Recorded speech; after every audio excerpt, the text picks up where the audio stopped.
just did all these videos and had all these Oh my conversations. gosh, I remember those times. Anyways, hello, we're doing another video. It's It's been been a a while. while. Yeah. Summertime sadness or fun, depending on how you look at Yes. it now. Yeah. It's been really busy, right? A lot of stuff happened since our last collaboration. And so we want to just kind of cover some topics about Elon Musk, actually. Musk says estranged child's gender affirming care sparked fight against woke mind virus. Tesla CEO Elon Musk said his estranged transgender daughter was killed by the woke mind virus after he was tricked into agreeing to gender affirming care procedures. In an interview with psychologist and conservative commentator, Dr. Jordan Peterson, the ex-owner called gender reassignment surgery child mutilation and sterilization. He then discussed his 20-year-old child, Vivian Jenna Wilson, who he said underwent the procedures during the pandemic time. So all of this happened during the pandemic, which was also when it was really starting to be pushed, Yeah. as we can remember, right? And this is what Musk said. I was essentially tricked into signing documents for one of my older boys, Musk told Peterson, during which he referred to his child by their dead name. We've heard that Ellen Page has well, you're not supposed to call her Ellen. What's her name now? Elliot. Yeah. Elliot. Yeah. So that was, and I remember they made a huge deal about it when somebody accidentally called her by Ellen instead. And she Yeah. was like, no, that's my dead name. And then there's like this whole, anyways, I know it's all for show. I'm well aware that these stories and subjects, in regards to especially Hollywood, anyways, they're all for show and for spark. But the reason why it is something to be cautious about is because the fact that this is actually happening and being spread in, in schools, and that's like a trend now.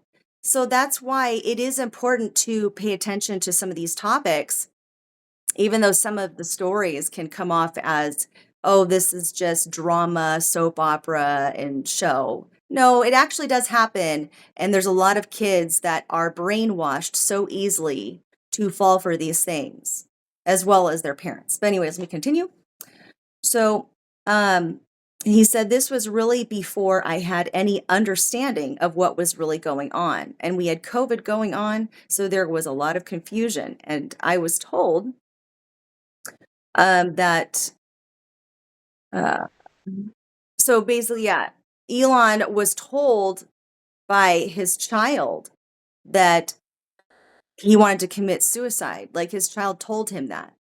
And a lot of times that's how it all starts. Like, I don't feel like I belong. I feel like I'm an outcast, like there's something wrong with me.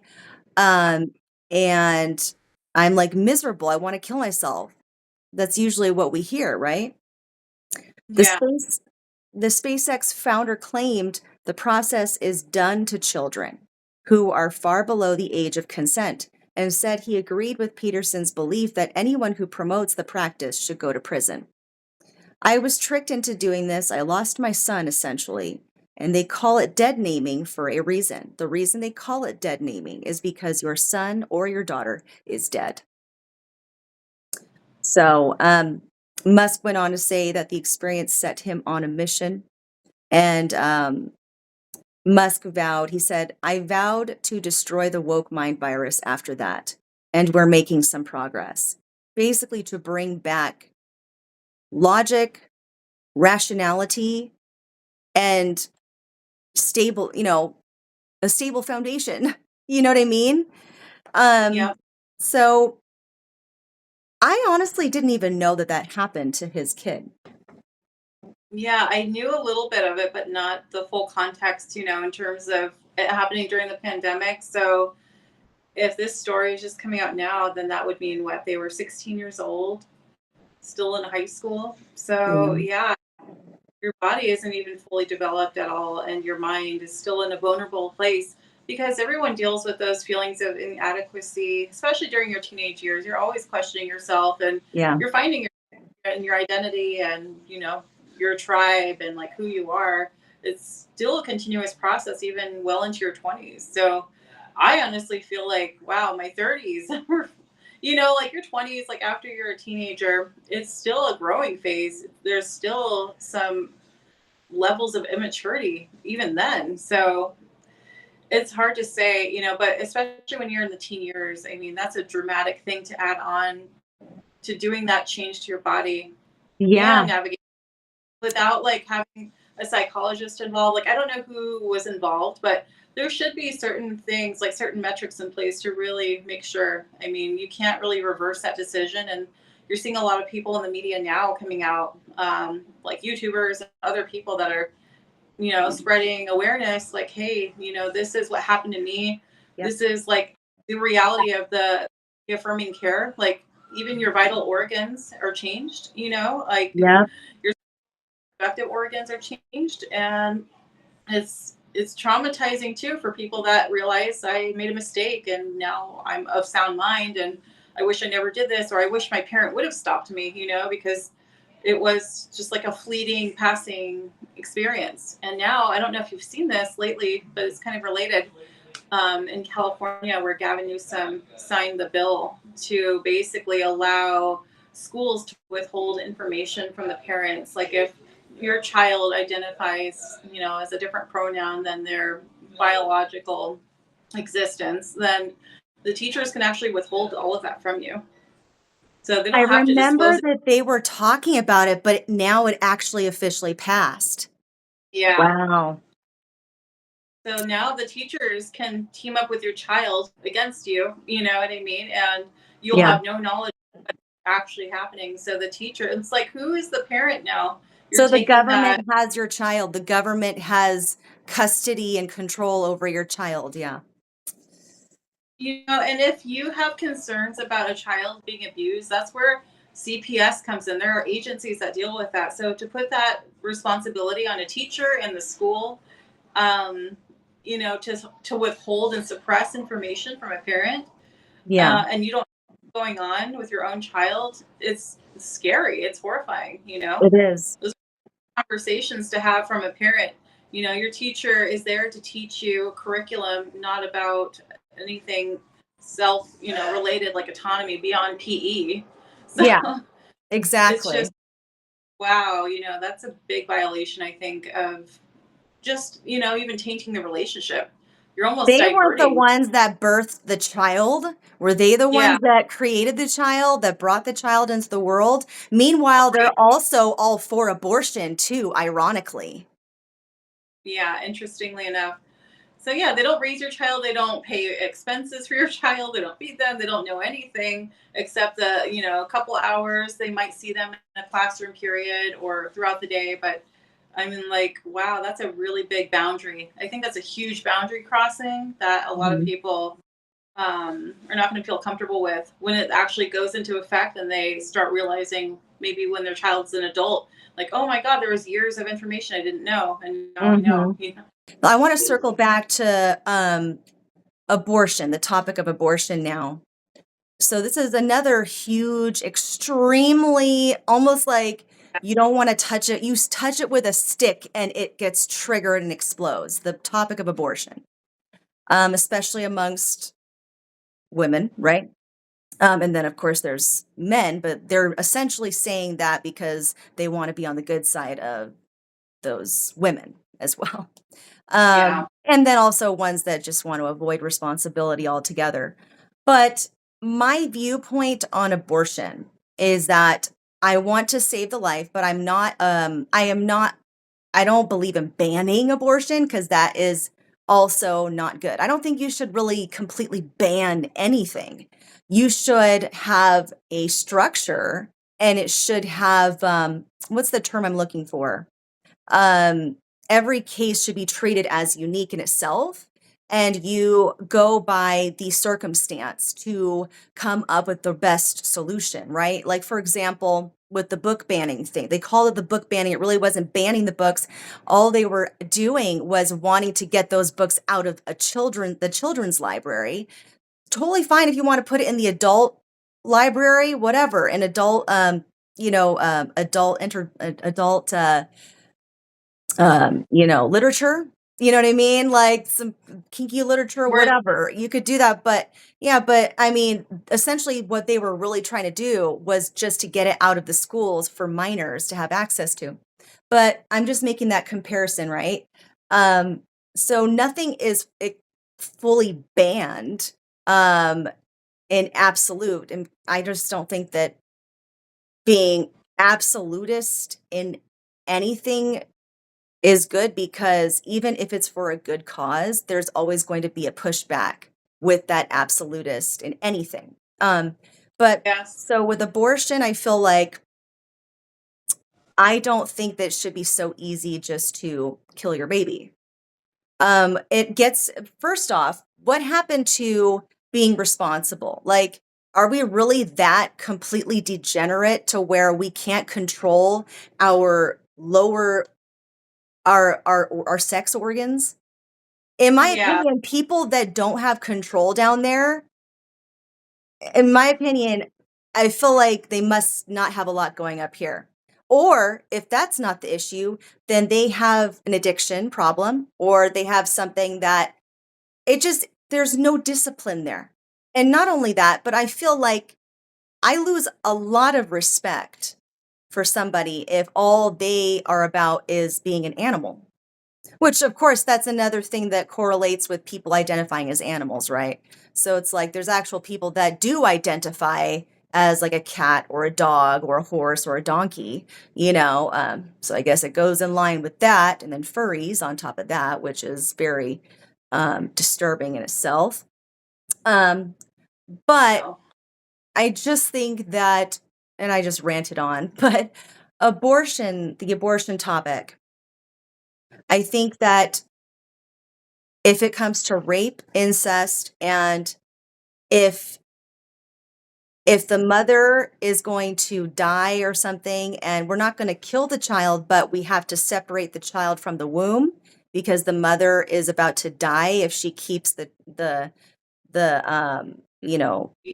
baby in there. Yes, you should separate the child, and make sure that the mother doesn't die. However, should we just kill the child? No. You should try to see if you can still get the child to survive, but at least the mother's health is safe, right? Because that's what they're using. They're saying if the mother's health is at risk. Yeah, well, then let's also say this then. We can separate the child from the womb, take it out, but does that mean that we need to kill it? No, we don't have to, right? If there's still a chance it could survive after separation. And then also, I think that, if it's like super early on in the yeah, pregnancy, like, and some people might think this is wrong too, but I mean, if it's super early on, like for example, the first like month or two, maybe, yeah. I don't think it's that big of a deal in my opinion. Um, but and of course we have like the abortion pill. Of course, that's nothing wrong with that in my opinion. And but yeah, Yeah, that's the part where I'm like, if you're gonna ban Plan B or contraceptive based care, I don't agree with that either. oh hell no. Preventative care. And I also don't agree with the fact that people have to drive across state lines because it is I feel like this topic is not something the government should necessarily be a part of I because, agree. yeah, so nuanced and every situation and circumstance is different. Every scenario is different. So this should be like a HIPAA regulation, like nobody should know your medical history and the government, people making decisions about what you can do with your body. I don't necessarily agree with that. No, You me either. know, I understand like full term abortion, something like that. That's just blatant murder. Like if you're Yeah. not about to give birth and you're like, oh, I don't want the baby, like that's crazy. Yeah. I can't even comprehend like a physician like doing the action of killing a child at that point because that's what.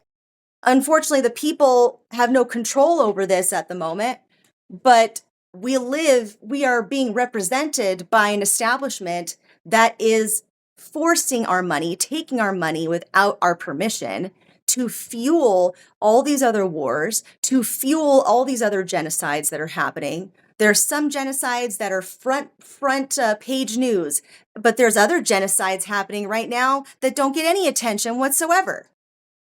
There's Oh not just yeah. one genocide, there's a ton of genocides happening right now.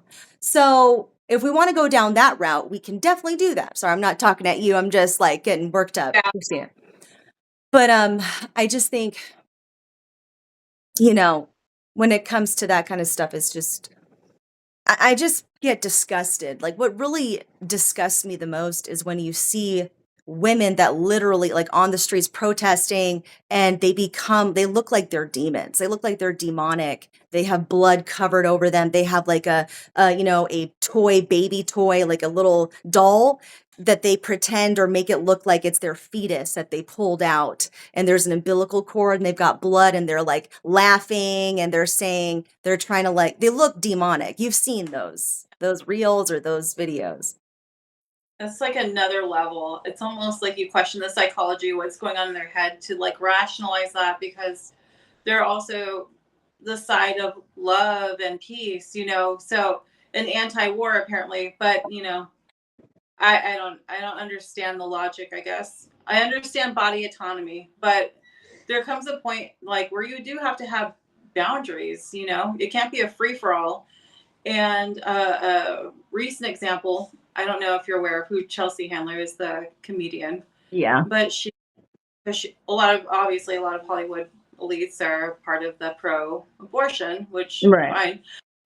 She gave her own take on her own circumstance and was like basically saying she's just had them like consistently. And I was like, wow, not only do you have privilege, you have access to like the best doctors, you know what I mean? Hmm. There's no reason for you to have to do that and to have to like take a life, because there is pain felt, even though we might not perceive the pain because, we don't feel what the fetus feels, but there's still something happening to that organism, that's in your body, your baby. I've never gone through, and I'm going to say this right now, like I've never experienced an abortion.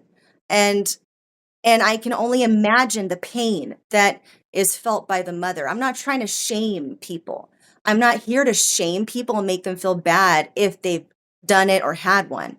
Like I'm not doing that. What I'm saying is like it's more so how can we prevent spreading and allowing the pain to get worse and worse and grow more and more? What if the woman was lied to? What if the woman didn't have enough resources to help her out and that's all she had available to her to go to? That's what it really is about. And that's the sad part of it is that is really the reason behind it is because they lack the resources, especially in, ghetto neighborhoods projects. They don't have like the ultrasound where you can see the baby.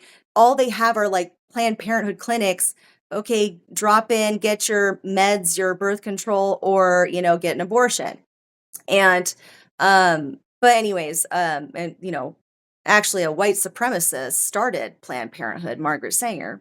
Yeah. People can look into that. I have spoken with some people in the past, like that have had abortions, that have gone through that. And they have shared with me, how it affected them. It takes a part of your soul from what I understand from the woman, even if she doesn't want to acknowledge it. Well, no, some will acknowledge it, full heartedly. But others that choose not to are just putting up a facade. They're putting up a face, but that's not the real face. They're not being honest about what they really did. Because if they were, they wouldn't be acting so crazy. And a lot of times that's what you see. The people that are all for it or into that either don't have children of their own or they're just or they had multiple abortions and they're at a point where they're trying so hard to cover up the pain that they feel that they will cover it up with the facade of power when really deep down inside they are breaking apart, but they absolutely will never show that vulnerable side of themselves because they view it as a weakness and they don't want people to ever view them as weak. Yes, exactly. Of being a mother, having the privilege to carry a child is a blessing. And I think the way it's looked at is like a burden for some when you can unburden yourself from what has been. Yeah. What I mean? You can take those proactive steps, like you said, be responsible, think ahead, think of what you're doing, what situations are you putting yourself in, and the outcomes of those situations. They have real life consequences, and it's not the responsibility of others to take care of that for you. You're going to make a mess, and then society has to like deal with the repercussions. It's not okay. It's just crazy. I think it's crazy that all of these things are being enabled right now. Like by a lot of the far left, Yeah. like they're making, oh, this is okay. No, if people have a problem with it, that's not okay. But you guys are good. Go on free for alls, be Yeah. violent, deal as long as it's under $1,000. Like it's just almost anarchy, like just do whatever you want, basically. Try not to kill anyone, but if you do, I'm sure we'll have more, we'll Yeah. have more support for you because it's not your fault that you killed someone. I'm sure it was their fault. It's always projecting blame and not, honing in on It's your own it's responsibility. it is the makings of a collapsing empire, right? Definitely an empire in collapse. And actually, that goes into the next topic about the United States Pluto return.